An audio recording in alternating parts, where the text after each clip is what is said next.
Merci de votre fidélité à Télésud et bienvenue dans cette édition de l'entretien du jour avec pour invité M. Tidiane Diaye. Il est écrivain, économiste et anthropologue. Il vient notamment de faire paraître aux éditions Gallimard un livre intitulé Par-delà les ténèbres blanches. C'est dans le cadre d'une enquête historique de la collection Continent Noir. Bonjour M. Diaye. Bonjour.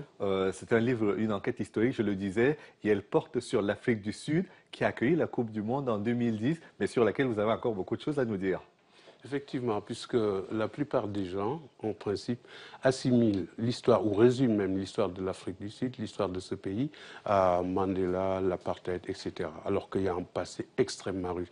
Il est vrai que jusqu'à une période récente, ce pays se singularisait par un impitoyable régime politique d'intolérance et de racisme, puisque la majorité noire était écrasée, quotidiennement humiliée et surtout dépouillée de ses droits humains les plus élémentaires. Avec cette fameuse politique de développement séparé qui était l'apartheid. Et ceci par une minorité blanche qui vivait sa particularité ethnique dans ce pays comme celle d'une race supérieure à ses voisins de couleur, c'est-à-dire le type de comportement qu'on trouve, hélas, trop souvent chez beaucoup de communautés ethniquement constituées et tant soit peu conscientes de leur singularité, surtout dans un monde qui bouge.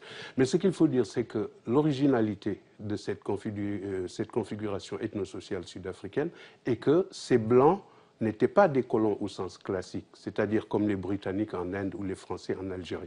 Ils étaient pour la plupart des descendants d'immigrants huguenots, c'est-à-dire l'appellation qu'on donnait aux protestants pendant les guerres de religion en Europe. Le terme est apparu en France en 1560 pour remplacer celui de luthérien. C'est donc pour fuir des persécutions religieuses en Europe que leurs ancêtres étaient arrivés en Afrique du Sud. Un peu comme en Afrique du Sud, aux États-Unis d'ailleurs. Voilà, dès le milieu du XVIIe siècle. Et par la suite, pendant des siècles, leurs descendants s'étaient profondément enracinés en terre africaine pour devenir des Africains, ou plus exactement des Afrikaners comme ils se définissent eux-mêmes. Voilà pourquoi, au plus fort de la lutte contre l'apartheid, pendant que beaucoup d'extrémistes noirs avaient pour leitmotiv un colon, une balle, ce qui est terrible, eh bien Nelson Mandela, lui, les avait toujours considérés comme des compatriotes égarés et seulement de couleurs différentes. Parce qu'il faut savoir que dans l'histoire des migrations ou d'exode des minorités religieuses, les choses ont plus souvent été subies que choisies. Pour ce qui est des Huguenots français, il faut dire que c'est l'avènement de Henri II en 1547 qui marque un durcissement considérable de la répression en France contre les minorités religieuses que l'Église classait comme hérétiques.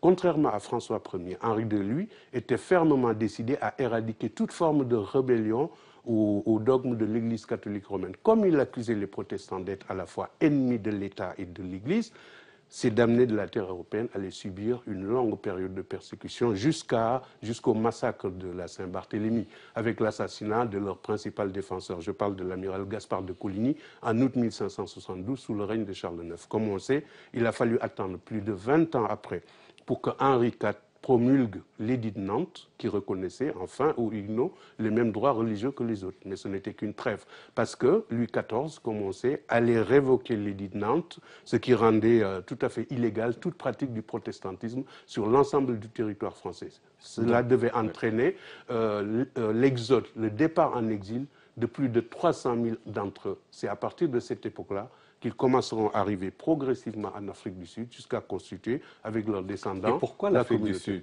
Pourquoi l'Afrique du Sud, pas l'Algérie, pas le Cameroun, pas le Kenya? Pourquoi l'Afrique du Sud en particulier? Très bonne question, parce que ces Huguenots français avaient d'abord été accueillis aux Pays-Bas. Et la Hollande avait déjà un pied en Afrique du Sud. Parce qu'il faut dire que ce pays est à mi-chemin entre l'Asie et l'Europe. Après plutôt que le navigateur portugais Bartolomeu Dias eut ouvert en 1487 la route maritime qui longe ses côtes, l'endroit avait d'abord été baptisé Boa Esperança, c'est-à-dire en portugais Bonne Espérance, qui deviendra le Cap de Bonne Espérance. Eh bien, les Hollandais ont été les premiers à s'y intéresser parce qu'ils cherchaient une escale entre Amsterdam et leur colonie de Batavia, qui est devenue aujourd'hui Jakarta en Indonésie. Eh bien, cette escale devait servir au ravitaillement de leurs marins en eau douce, en viande fraîche, fruits, légumes, etc. Et ils avaient remarqué aussi que la baie de la Table, qui se trouve au Cap de Bonne-Espérance, est un port qui était naturellement ouvert au nord et protégé des vents dominants, ce qui est excellent pour la navigation. Et dans ce coin, les populations noires qui vivaient là avaient aussi beaucoup de troupeaux de vaches et de moutons. Le coin était donc parfaitement idéal pour un port, voire même pour l'installation d'un comptoir. C'est ainsi que dès 1652, un certain Jean van Riebeeck, qui était un marin et explorateur, a été chargé de cette mission pour le compte de la Compagnie des Indes orientales. Donc les premiers à y débarquer étaient d'abord des marins. Par la suite, des marins hollandais. Par la suite, il y eut l'installation massive d'immigrants venus de Suisse, des pays scandinaves et des États de langue allemande. C'est beaucoup plus tard qu'ils seront rejoints par, comme vous dites, par ces huguenots français qui sont venus s'installer là comme un droit d'asile. Donc, ce que vous nous expliquez, c'est qu'il y a égalité de droits entre les Blancs et les Noirs, voire les Indiens qui vivent en Afrique du Sud, et que, logiquement, s'il y a réclamation, les réclamations devraient être pour une égalité de droits plutôt. En fait, vous avez raison de poser la question parce que cela a été au centre du long conflit qui a opposé les Blancs aux Noirs en Afrique du Sud. Chacun se disait plus légitime que l'autre. Parce qu'en réalité, ils sont tous issus de l'immigration, noirs comme blancs. Parce que du point de vue historique et anthropologique, seules les tribus de Khoy et les San, qui sont plus communément appelés les Bushmen, ou les Bushmen, le terme anglo-saxon, c'est Bushman. Bushmen, oui. Eh bien, ce sont ces deux seuls qu'on retrouve jusqu'au... C'est quoi ce pays? À côté de l'Angola ouais, au Mozambique. Non, le Mozambique, c'est plus loin sur la côte est, c'est la Namibie. La Namibie, mais la Namibie, c'était à peu près les mêmes peuples. Hein. Vous avez, fait, oui. On a tellement tracé les frontières n'importe où. Alors ces deux tribus, ces deux ethnies, les Khoy et les San, sont les seuls habitants, ce qu'on appelle des autochtones. Les véritables autochtones de l'Afrique du Sud sont les San et les Khoy. Leurs ancêtres étaient tous des chasseurs-cueilleurs qui vivaient dans les grottes de ce pays déjà au Paléolithique supérieur.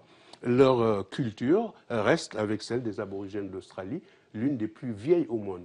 Ce qu'il faut dire, c'est qu'avant l'arrivée des immigrants européens, c'est-à-dire les Huguenots dont on parle et des Hollandais, et des immigrants africains, eh bien, ce sont des groupes qui n'avaient jamais cessé de décroître pour devenir au fil du temps largement minoritaires, voire même inexistants aujourd'hui en Afrique du Sud. Et c'est au IVe siècle de notre ère qu'ils ont commencé à voir arriver dans le pays en masse des agriculteurs détenteurs de techniques de la métallurgie. Ce sont les Bantous qui sont aujourd'hui majoritaires et qui se disent en fait le peuple légitime. Qui ont été repoussés depuis les côtes du Nil, c'est ça? Voilà, mais ces Bantous, non, du Nil, on va y arriver. Oui. C'est que ces Bantous, en fait, sont arrivés dans ce pays, leur arrivée dans ce pays résulte d'un vaste mouvement de population que la plupart des historiens qualifie aujourd'hui de grande dispersion des Bantous, qui a concerné tout le continent noir et s'est étalé sur une grande échelle d'espace et de temps. En fait, le mouvement aurait commencé au début de la formation du Sahara, c'est-à-dire vers 5000 ans avant notre ère. Lorsque le climat, qui était devenu aride au nord, avait entraîné l'abaissement de la nappe phréatique et la désertification de toute la région, ce qui nous donne aujourd'hui l'immense étendue de sable qu'on voit dans le désert du Sahara. Et qui sépare l'Afrique blanche de l'Afrique noire, comme voilà. on dit communément, et le pourtant, Maghreb et l'Afrique subsaharienne.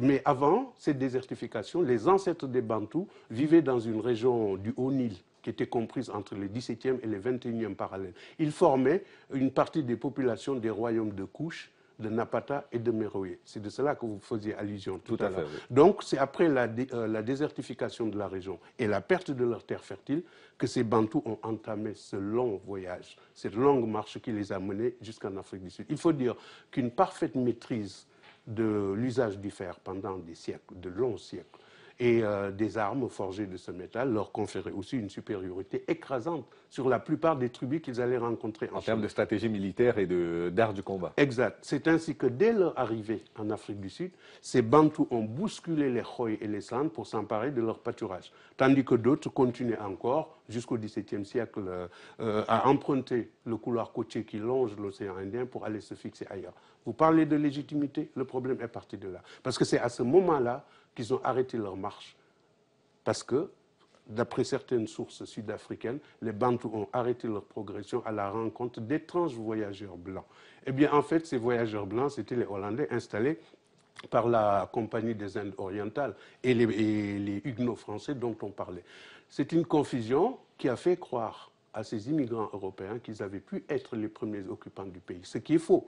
On était, il est vrai, au siècle d'immigration et d'expansion coloniale, mais c'est une confusion qui allait peser très lourd par la suite, parce que durant plus de 3 siècles, au nom de l'espace vital, les uns et les autres allaient se battre très durement, soit pour défendre leur présence dans le pays ou l'imposer. Mais comme on sait, là, ce sera par la terrible dialectique des armes. Et puisqu'on parle des armes, parlons de Shaka Zulu. Comment est-ce qu'il a réagi à cela? Est-ce qu'il faisait partie des troupes qui ont avancé et qui ont dû s'arrêter du fait de la présence des Huguenots ou des Néerlandais? Je pense que on oublie souvent, beaucoup d'historiens oublient souvent que c'est la politique indigène mise en place par les Anglais qui avait véritablement balisé la route à une forme de développement séparé basé sur la race. Mais les Anglais avaient déjà fait pire. C'est-à-dire qu'après avoir vaincu les résistants africains comme les Huguenots, ils avaient mis en place ce qu'on appelle des réserves indigènes.